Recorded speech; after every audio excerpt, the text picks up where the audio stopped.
Okay, in this video I'll walk you through a simple process in power seat versus I guess slider track conversion from that of a manual to a power seat to make it simple. In this example, this is a passenger seat out of an 84 G body.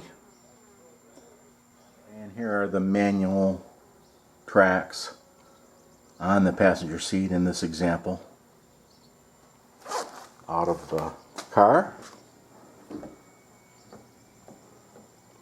And in that process you'll want to first find a power seat track that's very similar, but that you might have to modify a little bit as well in doing that. So if enthusiasts and what have you go to the various yards, they don't like being called yards, they're automotive recycling facilities, you'll readily find lots and lots of cars that are fitted with sometimes right tracks, but usually driver side tracks. And if you're like I am, I like to pick up on emblems and speakers and bezels and name plaques, that sort of thing. And a little collection. Cruise control levers for our older cars, that type of thing, which are really abundant. Anyway, then what I'll do is I've got a couple of them hanging here, get those tracks. I like the newer ones with the double barreled motors facing the front in a right seat exchange example, such as these here, because they seem to work the best. And you can see those tracks will come right out.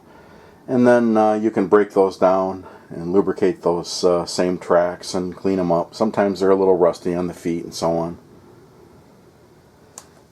And the incidentals like side covers and cover plates and stuff will be all there for you to do that. So let's go back to the track at hand. Again, in this example, these are bucket seats, and there is a center console. I try to look for a similar wiring apparatus or switch plate. Switches are quite abundant. These are quite abundant, for example, but in this example here, the square plate, and then there's a cover again in the old example here that where Buick is a little bit different in that side cover. This side cover kind of embellishes the whole perimeter of the seat on three sides. And you have to take these chrome pieces here off to access those panels. And here's that same right seat. Now I've already removed the tracks, and you'll again want to take off this perimeter plate here, which is you cannot see now, but retained by a couple of screws. There's one here and one on the other side, a couple of 7mm screws to pop this cover here off. And then what you would do would be to learn the exact dimension of that plate on the driver's side and mimic that on the passenger side, and I've already done that here. Now in some examples, if you can't find an exact switch, often as not, you'll be able to find a switch plate, and there's just a myriad of different switches, and you can pop out the innards of the switch with a couple of tabs here, just such as this example here. In other words, the innards, if you will, the actual switch will fit in one bezel to another bezel to another bezel, whatever it's called, and you can then do that. And then you'll want the wiring harnesses, which are pretty clean cut and have disconnects on them like this.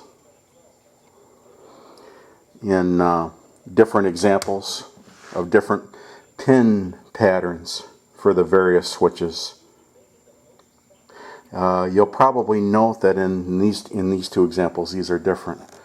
The pin colors are always the same. So where these are going to butt up, I'd put this, let's see, no, that's right the first time. No, this way. These plugs are like colors. And again, the track cover plates and the little escutcheons. You'll want to collect those as well to transfer those from track to track. And then depending on how specific you want to be, get a precise measurement. And any old broadside of the barn. And then anyway, you'll spud this hole out. It has to mount this switch. So then you'll take that same power seat track, and you'll probably have to change the footprint of that track. And I have done that in this example. I had to oval out a little bit of a hole here in a rear support, as well as this one, and then being able to fit it or slide it up and down. And I've also ovaled this footprint here on that leg, and usually all four corners. Take these motors apart, oil them up, grease the cables. They're easy to disassemble. They lie in a grommet.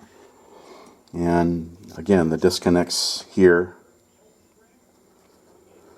And there'll be a sheath that you'll want to put under the track here to protect the wearing. And the circuit will be protected by a means of a circuit breaker, as is the factory did. And it all condenses basically into one power feed with a ground and a power, usually on a battery circuit. And there's a leg in the fuse block waiting for that option right there for you to do that. And again, if you take your time and do your due diligence, you don't want to cobble, which I don't like to do, then you can collect this feeding wire, and he'll have a ground. Usually he'll go in the floor pan with a star washer on it to bite it down well for a real good ground integrity. And then that same harness will have a long wire on it with the connector barrel end to plug into the fuse block to mount it up. So let's see if it works.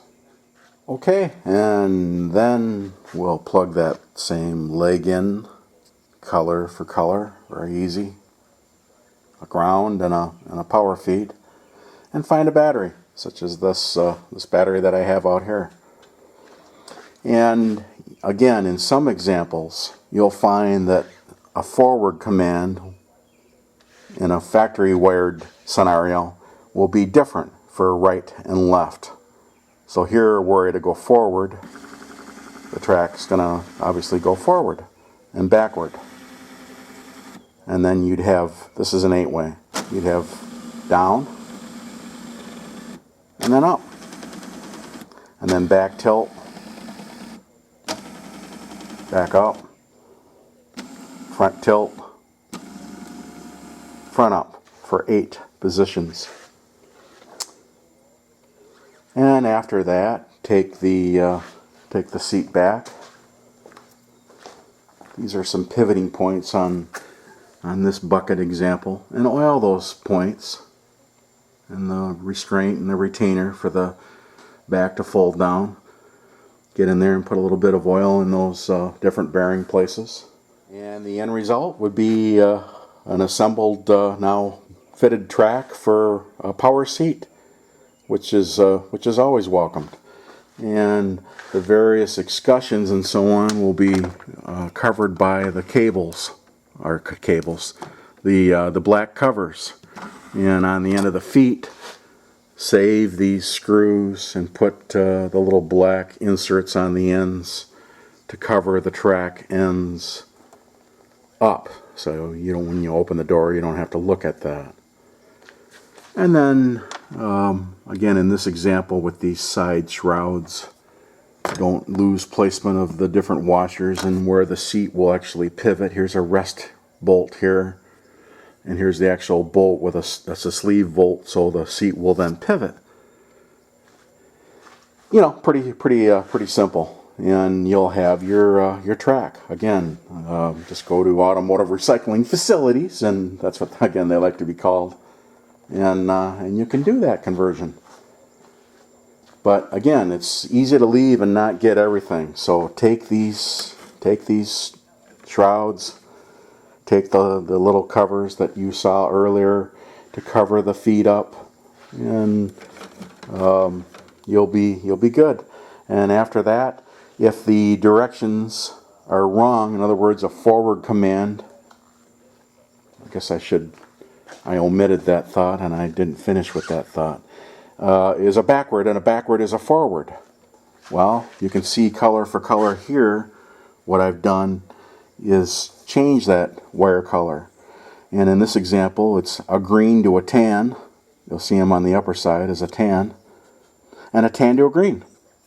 So this being right and left, in the end, all I need do or have done here is just simply enhance this footprint a little bit.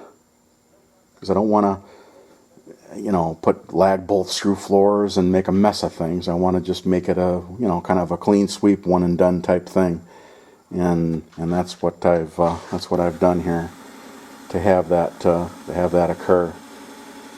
And in these different pots, in these screw pots, where different motors enable a specific order and how they articulate the seat track up and down, get some oil in here, get some grease in here in these holes. I also lap or lash the armatures here after you fill those pots with grease and oil. And if you're really suspect, you can either spot a hole in a bearing end and leach some oil in there and that cindered bushing in that motor, which is maybe overkill. It depends on how fast or slow he may or may not work. But tank these mineral spirits, like a cleaning tank, and brush them off nice, and they glimmer. They come clean nicely. And again, in some examples, these will be rusty, and you'll have to maybe sandblast them or clean them. But I suppose in the end that doesn't even matter, because again, the escutcheons on the track ends, and you'll see that screw down in there ready and waiting for that track plate cover. We'll shroud all that and hide it. And again, with a side profile, you won't see the cables. And if cable color is important to you or you can't find those, well, then you could black out the cables, because you will see them. This is all the way up, this seat, and here would be all the way down. So then you wouldn't see them. And we can see those, how important it is to have lubrication in those slider holes. Everything loves oil. And these are great because they all come apart. The stumps come apart, the stools come apart. The cables, they just love to be bathing in grease. And that's going to assure you of a smooth operation for a good many years. Again, a circuit breaker on the circuit. Anticipate, think about common sense things like wearing and tracks moving. The sheath, again, is important. Don't throw it out, use it. And after that, just cutting a hole for the plate cover to have that, and you are done, and you'll have a power seat on your right or left side, and discard the manual track. Quite abundant. There are a lot of Cadillac platforms. Here, for example, there's such an abundance of G bodies that isn't necessary. But I've done some reading, and they've alluded that Cimarrons, for example, are a kind of a one and done plug and play type of a seat track. The J cars. Who would have thought that a J car track would fit a G bodied car? Interesting. And you'll be done. And it's a neat accessory to have. That way you get the perfect fit for your tuchus when you're driving your car. That's what I like to do. Most of my cars already have it, but it's just kind of, again, an FYI for you to have it if you don't have it and you desire to have it. All right, there it is. Hope that helps. Okay.